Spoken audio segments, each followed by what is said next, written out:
to the good old days.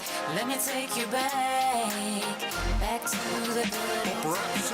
Let me take you back to the good old days. Let me take you back to the good old days. Let me take you back to the good old days. Let me take you back to the good old days. Let me take you back to the good old days. Let me take you back to the good old days. Let me take you back to the good old days.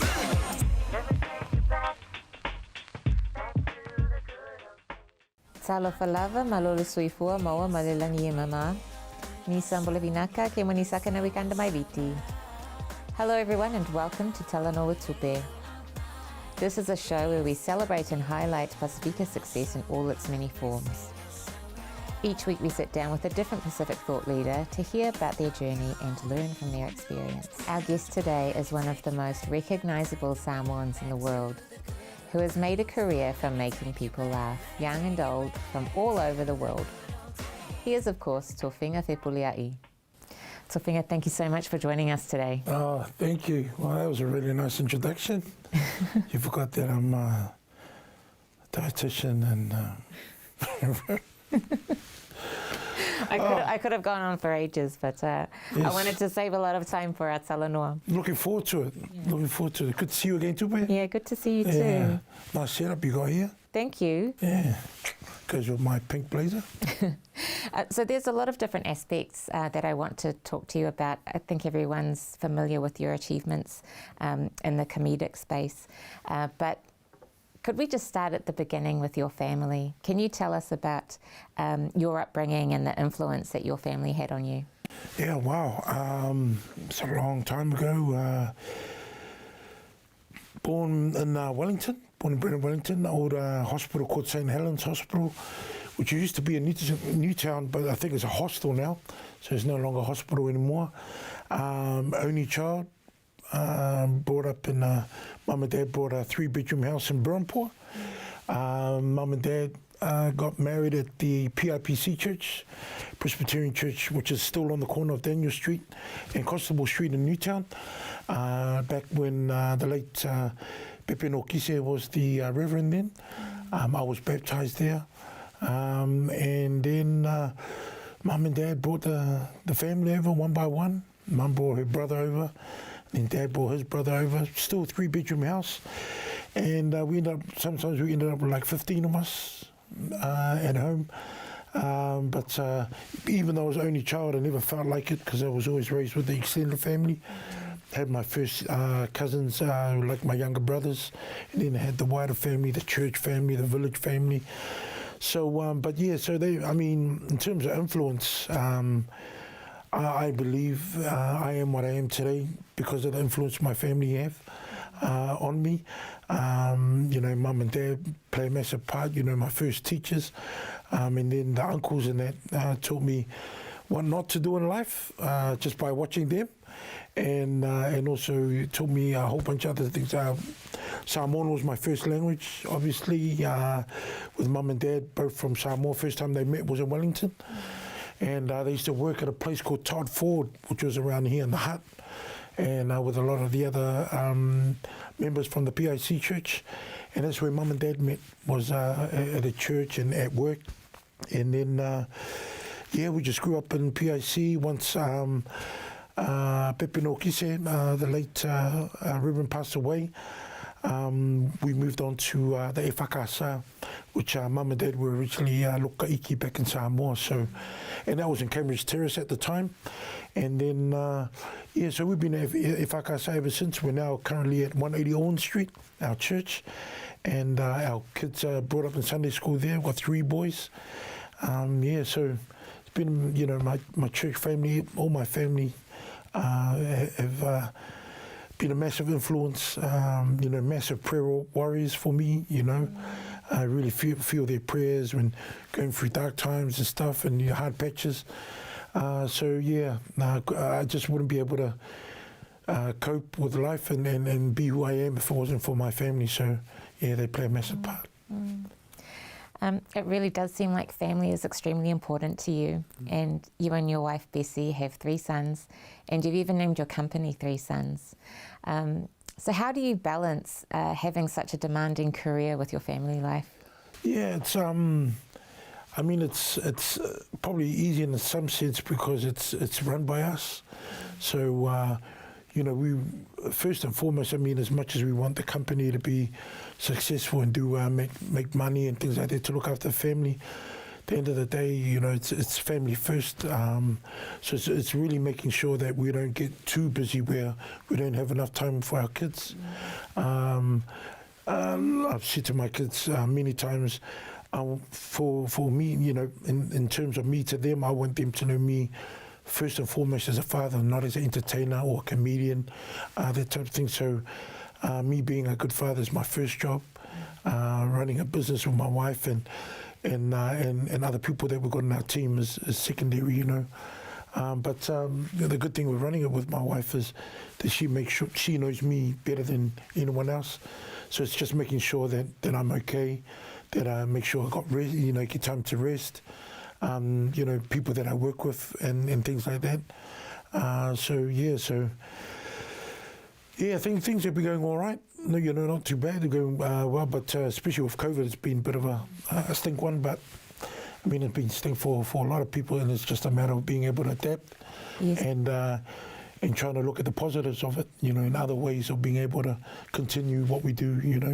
In terms of entertainment or our community work and things like that. So. But yeah, the number one is making sure that our family's okay through anything, whether it be COVID or other situations.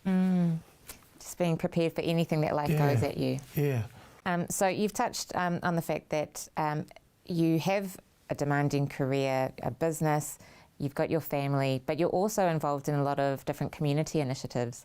So what drives you to get involved, and how do you must get approached a lot to be involved with different things. So how do you decide, what you want to lend your name to? I think it just, the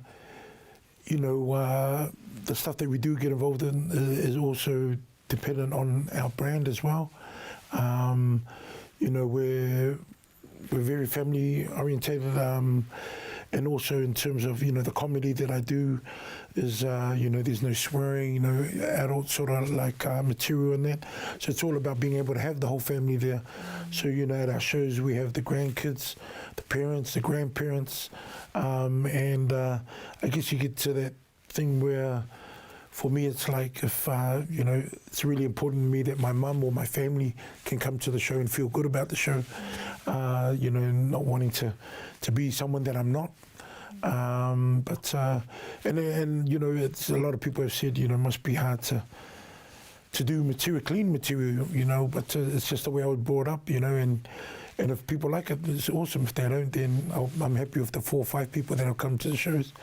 But in terms of community projects, that's why it's good to be able to work with my wife and that we select those projects, because it's all dependent on time, depending on who else is involved in it, and who it's targeting. The projects that we have been involved in. Just recently we had a mentoring program which we ran at Rongotai College with the likes of Ann Takada, Berenice Rupati, and that was aimed at targeting just year 10 students. So, which was an awesome program we ran there. Then COVID hit. We had to stop that. But the last program we ran was in partnership with the Ministry of Education, which was called Oa'ulea. And our target group were young men, Pacifica young men from years 9 to 13. And it was a great program, which we ran in our community, which was Miramar Strathmore area. And the mentors that we had there were boys who were raised in the area, the likes of Manonu, Poasa, and a lot of other families in that. The kids were mostly from the area. So, it was great to be able to run the program. We had guest speakers like Damon Salisa, which touched on, the migration, our ancestors being voyagers, just that whole warrior spirit. Giving our young boys a better understanding of where they come from, which was quite interesting because me being a first generation and my wife as well, we knew who we were as Samoans. You know, it was taught to us. We grew up as Samoan, old school way. We knew our villages and that, so we automatically thought the second and third, fourth generation knew it as well. But in our program, a lot of the kids didn't even know their villages. And then one of their homework was to go home, ask their mum, you know, where their village is, where they're born. And some of their parents went too clear, so they had to bring their grandparents. So it was nice, you know, that the parents were having this conversation with their kids about their identity, you know, their culture and that. So yeah, that's the program that we were running first in the last holidays, which is called O Aulea, you know, this is who I am, you know, who am I? And we had Palatasa Havea there, a great speaker talking from his background in Tonga, being from the bush, and then being one of the top dog professors for Frontera, you know, and now at Massey University. The other speaker we had was Risati Ete, who was, you know, designing programs and that for over at Corrections. So yeah, we had some great speakers, and it was a great program. I did all the physical stuff in the morning, and then the whole menu was set by Ma, because it was about not just doing the physical, but also having the right food and that. So it was a great program. We had small groups and things like that, and just really providing an environment where the kids, the boys, could share. And it was amazing what they shared about in terms of being in the whole COVID, some of the uncertainties that they had, depression. Some of the kids that came to the program, because it's a free program, they came because there was food. You know, some of the families didn't have much food at home and they come from big families. So it was nice to provide something for our community, and something to actually use as a foundation to, you know, sort of like design and put together other programs that we can hopefully get other people involved to help our young men. But the young girls is the ones we want to target next time, you know, once we get some funding in that from Oriana TV or something. So it sounds like you took a holistic approach to the needs of the boys. And I think, you know, one of the things you touched on, which I think is really awesome, is bringing together the different generations. Because for people in our generation, you know, we've got parents or grandparents who came over as part of the migration. But the longer we're here and, you know, the more generations that are born here, that link back to the migration grows weaker, and we can't take for granted that our children will be connected to that. And I think that was probably one of the messages that the kids got out of Damon Salesa sharing, is that the growth of our Pasifika population in New Zealand, you know, in terms of leaders of this country and that, is going to be huge, you know. So it's really important that we understand, you know, where we're from and really come together as a people, you know, because we are the future of Aotearoa. So, you know, it was really nice to touch on that and for these boys to understand that, you know, in terms of the age that they're at school and the difference that they can make in the future. Yeah. And, you know, I think it's great too that you're encouraging them from a young age that it's okay to share how they're feeling and what they're dealing with, because men's health is a really big issue in this country as well. And I think that's probably one of the things that really blew my mind was, like, the small groups, when we split up, we had like 10 to 15. But the fact that these young boys were sharing like there was no tomorrow.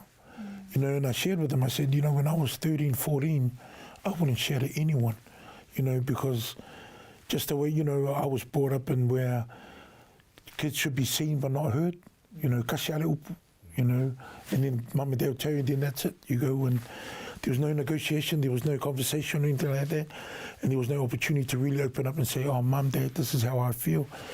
But to be able to provide that platform for these kids to share, I thought it was amazing, you know, and just giving them credit, acknowledging, you know, their courage and just where they are now, you know, as young people, to be able to talk about their feelings so that they can get to, you know, over what is, you know, the obstacles that they're going through, and to be able to find help.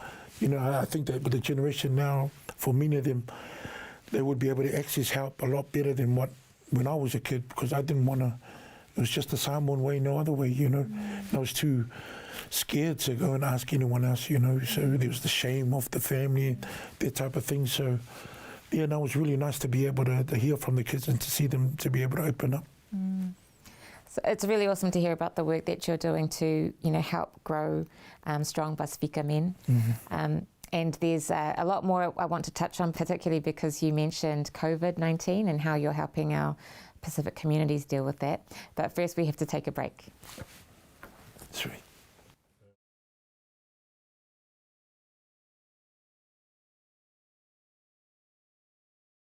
Welcome back to Talanoa Tupe. We're here in the studio with Tofiga Fepulea'I. Tofiga, we were just reflecting over the break about your program for boys. Yeah. And, one of the things that I think is, really great about that program is that you're growing strong Pasifika men, but you're teaching them that vulnerability is strength. Is there, will you be running these programs in the future? Yeah, we are actually in the September-October holidays. We will be going for the younger age group, targeting our younger age group from years intermediate to year 10.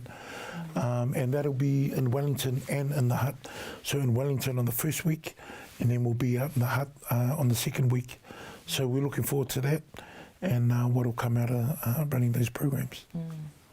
So another way that you're helping the community through this unprecedented times that we're all living through is that you are running Talanoa live sessions for the Pasifika Against COVID-19 group. Can you tell us about that and what are the themes that are coming through in your Talanoa?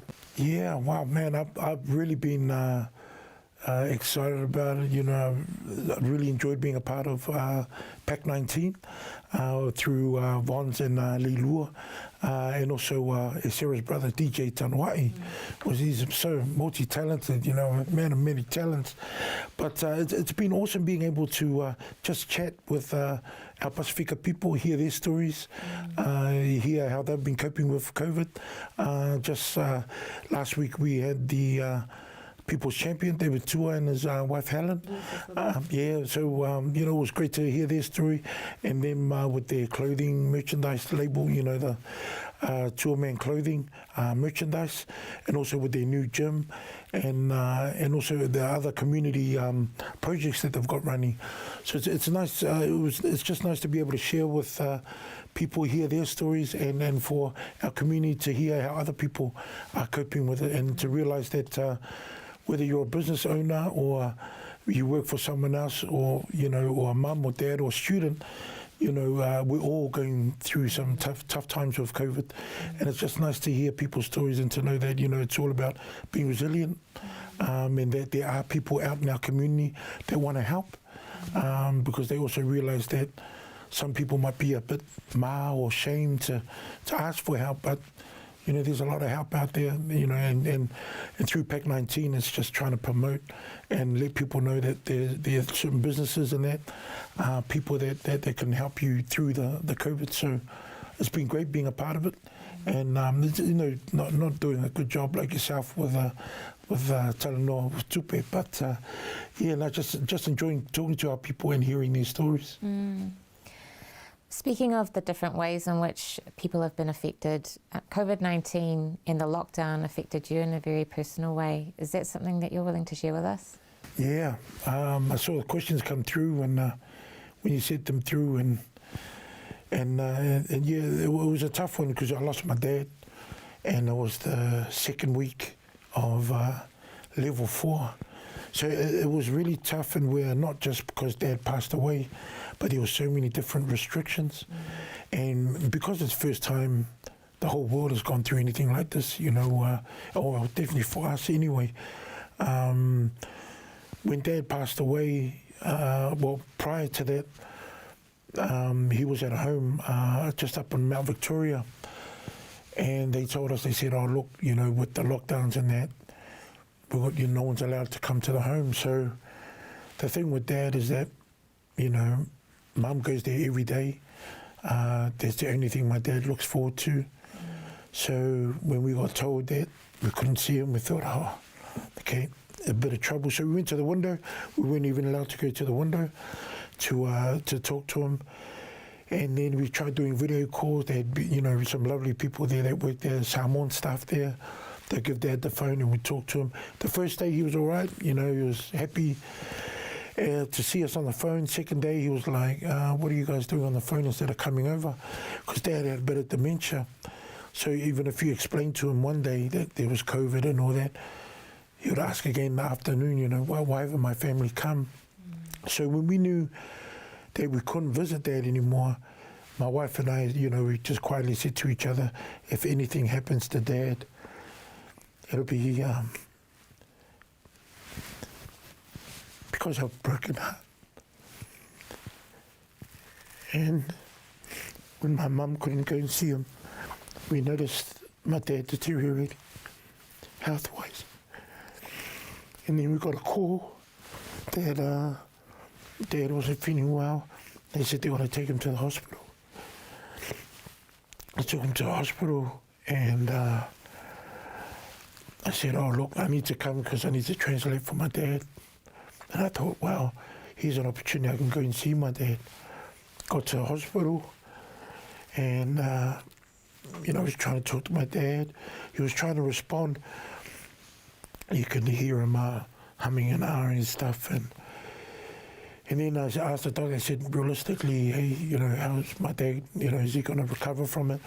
They said, oh, your dad's really weak. Not sure if he'll, you know, be still here with us the next day or a couple of days.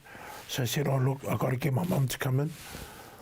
So I rang up my wife and I said, oh, your mum needs to come. But they said, oh, only one person's allowed in the hospital. By then, I was starting to turn into Incredible Hulk. And, you know, getting a bit frustrated, but at the same time, I understood that there were, you know, COVID and all that. And I didn't want anyone else to get in trouble and stuff. So I rang up my wife, said, I'll bring Mum in, I'll see what we can do.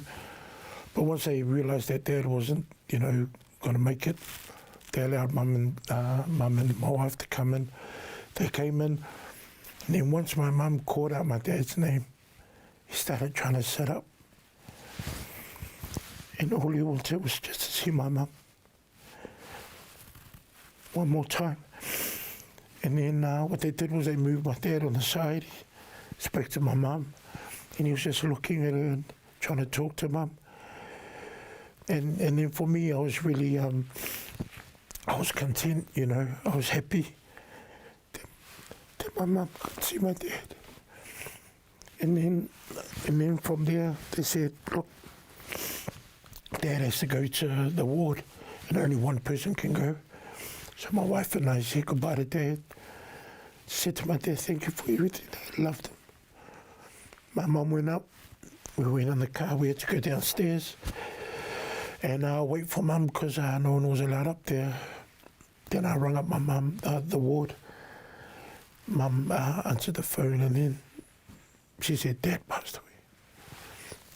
So it was hard. And what made it even harder was that the funeral home, poor lady there, I can't remember, what was her name, man? Māori lady there. And she was trying to fight for us because first they said 10 people could go, you know. If he was to get buried, 10 people could go. And then the next day we rang, they said, look, if he gets buried, no one can go. But if he gets cremated, one person can go. You know, I left the conversation on FaceTime or whatever it was, and she spoke with my wife. And then we had a conversation with Mum, and we decided to give the whānau, give the respect to our minister, our Reverend, Te to do the service because only one person could go. And then, but me and Mum could visit and dress him the day before, so only 2 of us could go. So, you know, I did a whole bunch of FaceTimes to all my family. You know, they could see Dad one more time. You know, called them up and said, hey, look, Dad's getting ready, and we were there with Mum. So, yeah, and then on the day, only the Rev could be there. But it was, you know, all done online, and it was totally different, you know, doing the service like that. You know, Dad's farewell, because we're a big family, you know. The extended family, we've come from a big church. And Dad was a late preacher, so, you know, been serving as a late preacher for a long time, for about 30 years. So, yeah, but even saying that COVID, in some ways, you've got to look at the positive of it. And one of the good things about COVID was that it gave us the opportunity to grieve, because we didn't have to worry about hosting all our family and getting pusapi supos and iekongas and all that sort of stuff ready for Dad's Day. We could just grieve Dad's passing, and it was just us at home, our little bubble. Oh, thank you very much. God bless your soul. That was my wife. She expired tissues.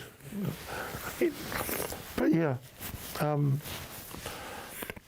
it was tough, but we were able to grieve, just us. Our house became like a drive-through.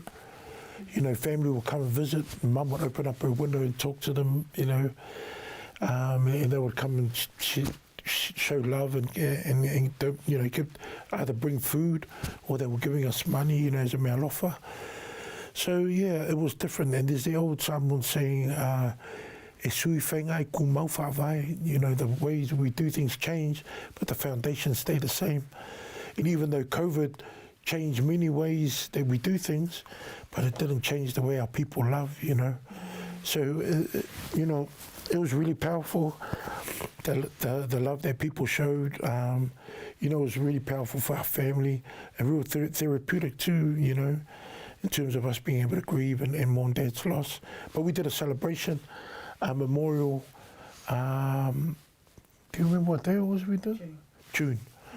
And we had a whole church, we had a DJ, everything, it was just about celebrating Dad. Our family from Auckland could come down. It was difficult. It's difficult for anyone when they lose a parent. But just with the whole COVID thing, it just made it that much harder. But there were other positives around it as well, At the end of the day, no matter whether it's COVID or not, our family were always there. So, yeah. But I thought I'll just show some emotion, because I want to do drama as well. So just trying to show a bit of my talents, not just comedy, I can do a bit of drama with Peter Jackson. Thank you so much for sharing that. I think, the loss of a parent is probably one of the most significant things that any of us could ever go through. And, to have the COVID restrictions on top of that, means that it was a very unique grieving experience. Yeah, sorry, Tupe, the one thing I forgot to mention was because we cremated Dad, because that was the only way our reverend could be there, was if we cremated him, or else if they buried, we don't know if they did bury Dad or if they, So, and as Samoans, it's not a common thing, So for Mama, it was like, she understood, but at the same time she was worried about our family, maybe saying, oh, why would you do that and that? But when we, when Mum called family and even the reverend and elders from our church, even they said, because of the situation, it's there's nothing wrong with it. So we cremated Dad. Dad's at home in the bedroom with Mum. She loves it. He's got a little shrine there with photos and that. When the kids go to school, they say goodbye, when they come home. And so, yeah, but, I always, even before Dad passed away, I said to Mum that for me, and being the only child, if Dad did pass away first, I would love for him to be cremated, only in the sense of wherever Mum wants to be buried, we could take Dad and bury, Dad with her. So, yeah, so it's the first time anyone in our family's been cremated, so it was different. But in saying that, it's been really good for my mum to be able to deal with, and mourn Dad's losses, that he's there, his ashes. So, yeah. I'm really glad that there were blessings that came out of that experience, and in particular that you were able to have a celebration of your dad's life. Yeah, we loved it. It's good food. Good old Wellington caterers, Pacific Show.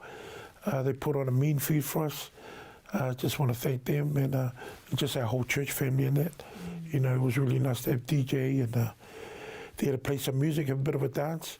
And then the last thing for Dad, and and that Mum wanted was just to be able to give gifts to and acknowledge the church for their love and all that for my dad. So yeah, it was nice to be able to have the opportunity to do it.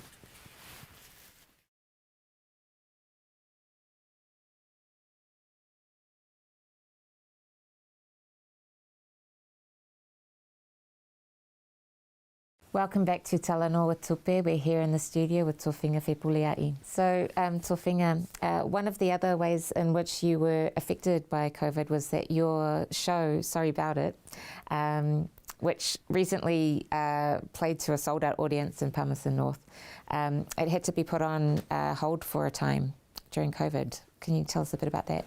Yeah, it was a real bummer. It's the entertainment industry. Quite a bit. When COVID hit the first time, we had to cancel shows. We were getting ready to go to PNG, Sydney, and we had a couple of other shows to go, but I and Samoa were getting ready to go there. So when COVID hit the first time, we cancelled that, and there was so much uncertainty, you know, because the first time it hit with the lockdowns and that. And then we went back to level 1. Just only a few weeks ago, we did the shows, as you said, in Palmy, and we had a whole bunch of them lined up for New Zealand tour, North Island tour, and then, then Auckland came down with some cases, and then we're back at level 3, and we're level 2 here in Wellington, the rest of the country. So, the shows that we've had lined up for the rest of August and September, we've postponed to October. So hopefully things will go well with all of us behaving ourselves and being safe and making sure that we all get tested in that. And hopefully the levels can come back down to level 1 and we can get back in theatres and back in sports stadiums, back into the restaurants and as for Sarah wants to get back in the clubs and that. So, it's... There's uncertainty, but then there's other ways that we can, you know, still continue, which we found with the first lockdown. There's online stuff we can continue to do, which is really good. But most of my entertainment career has been live audiences, so I really miss it, you know. And it's just not viable. You're not going to make money by having a limited amount of numbers, and theatres, you know, it's just no good trying to hire out something that they're not going to make money from either. So, it's tough, but it is what it is. And but I love the family time. I love the time. I was just saying to my wife before, it's probably the most I've seen my kids play in a rugby season. And I've really enjoyed it. The kids are loving, you know, having their dad there. But not being able to do shows, but there's other ways of making money and surviving, so happy with that. So you've been performing stand-up for almost 20 years. Do you still get nervous? Yeah, always get nervous, but I think it's a good nervous. It's that nervous where you're nervous about, forgetting something, and you're nervous that you might get out there, and it's nervous because you want to do well for the people that are coming to watch you.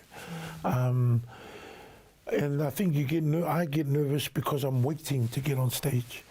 If it could be like I arrive at the airport, get to the venue, straight on stage, then I'd love it, you know. I guess it's like for an athlete, like for me, it's like before I run a marathon, you know, it's the waiting, you know, I just want to get out there and run the full 20 meters, you know. Yeah.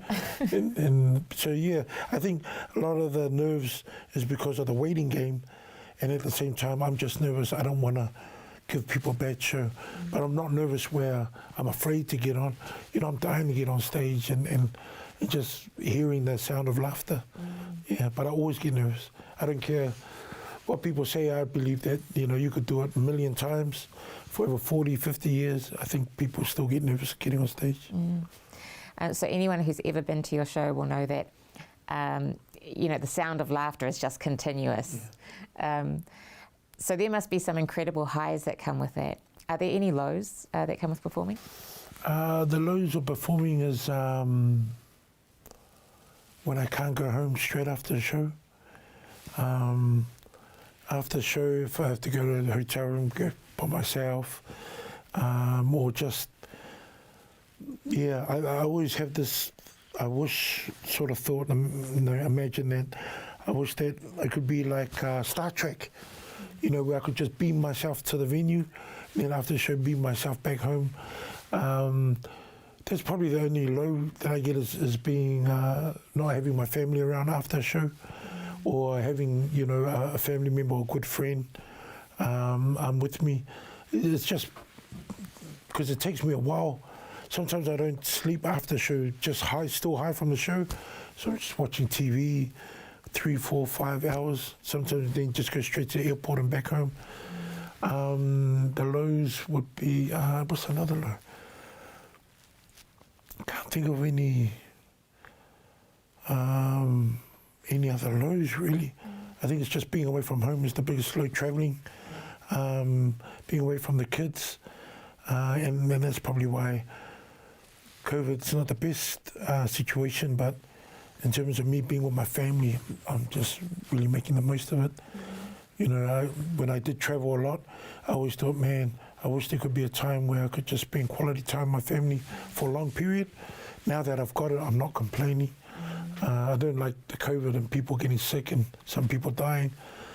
But to be forced to stay home, it's been good for me, and being good for me just as an artist as well. I think in terms, for me to be at my best, I've got to be happy, and if I'm not, then, yeah, I think I'll start doing more drama and less comedy, But yeah, that's probably the only low, is just being away from my family. So speaking of drama, last year you were in your first feature film, Take Home Pay. Yeah. Was that, I guess, like you going out of your comfort zone, or was that more of a natural progression? Yeah, it was in the sense where doing a full-on feature film comedy with no interaction with an audience. At least when I'm doing stuff with Fresh and that, sometimes we do another take because the cameraman or someone there will start laughing. So it's like, oh yeah, that's still good, good material. But with Take Home Pay, man, everyone was professional. So even though I thought it wasn't funny, but they were holding in their laugh, so it was really hard for me to sort of like gauge, okay, was that funny? Was that? But yeah, it was a whole different discipline, being that one character through the whole, as for stuff I do on stage, I go from one character to another. But it was an awesome experience. I really enjoyed the opportunity to appreciate and realize the hard work that goes behind the camera. What we do in front of it, I mean, learning lines and having fun, but then you don't realize all the stress and time and management that, sorting out venues, what happens if the weather's bad, camera crew, all that sort of stuff, catering, so yeah, just being able to see that, you realize the whole mechanics of it is something different, and then gives me a better appreciation of when people release stuff, when they say they've got a movie or a short film or something, I think, man, I want to go and support it because I know what it takes to create it, and it's so important to have that chemistry with everyone. Like you can have the best camera crew, best producer and that, but if they don't click with everyone else, then it's not going to come out the way you want it on screen. And if people enjoyed Take Home Pay, that was because of the environment that Stallone, Abba Rose, Jack and that, created, it was like family, We had Sarah there a couple of times, coming to help out, finish off the catering. But yeah, that was awesome. And just to hear all the projects that each individual were doing, short films and stuff that you guys were doing, Rambo as well, who was with us.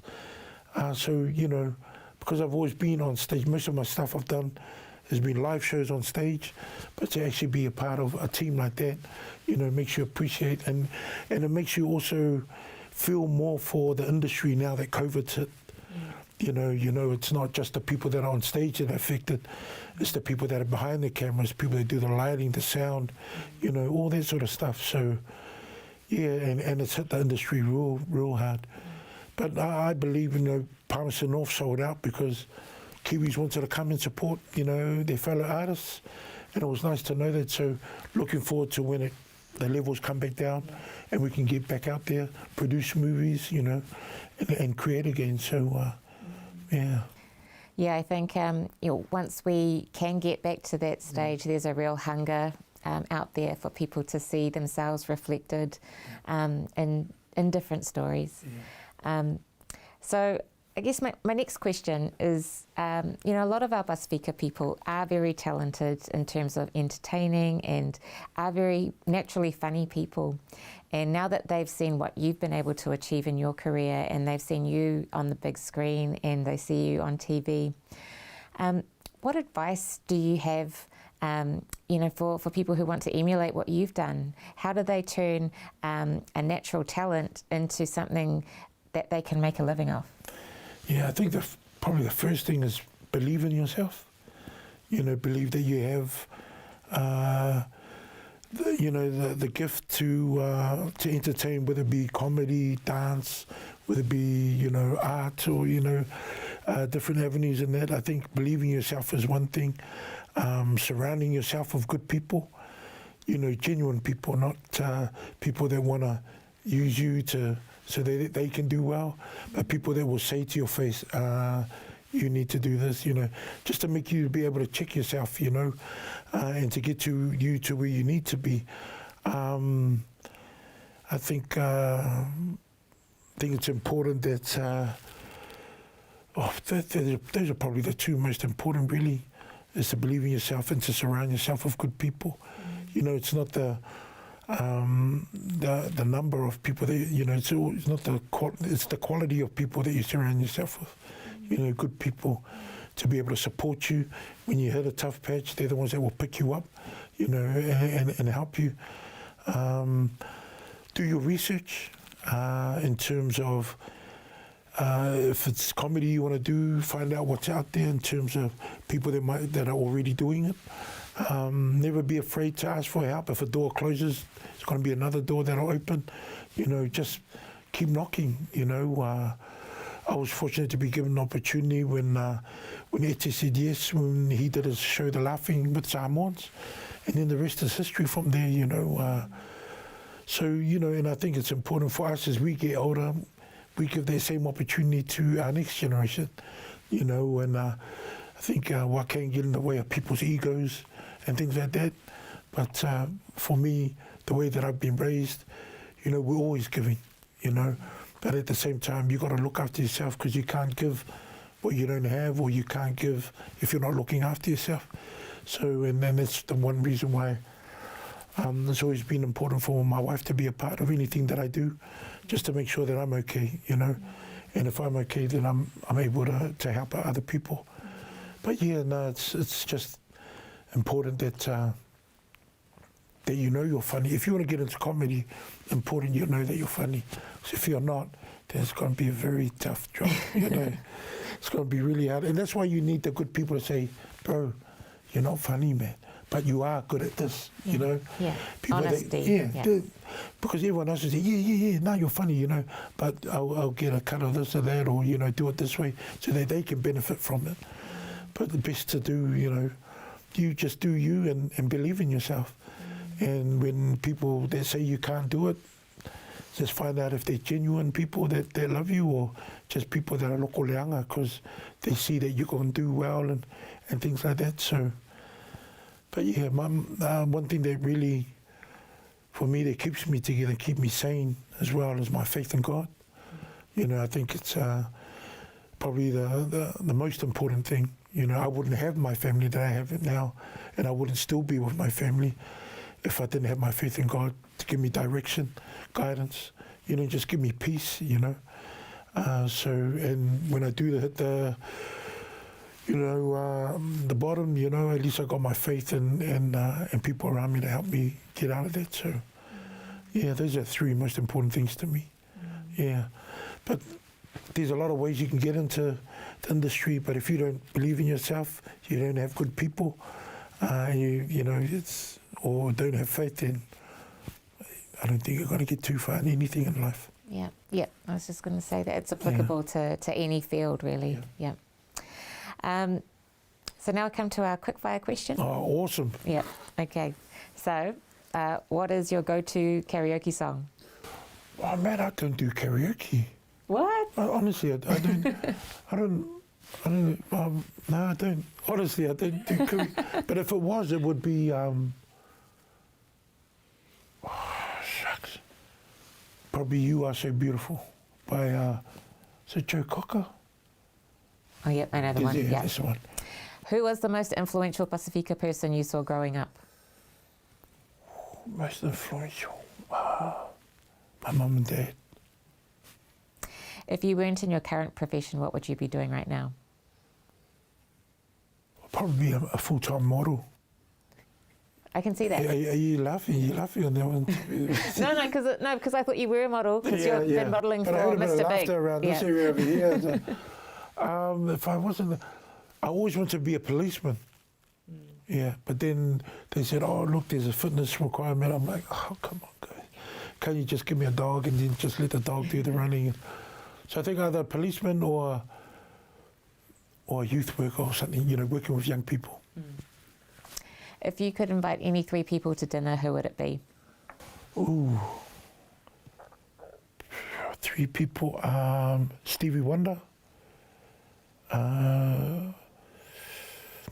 Mike Tyson. And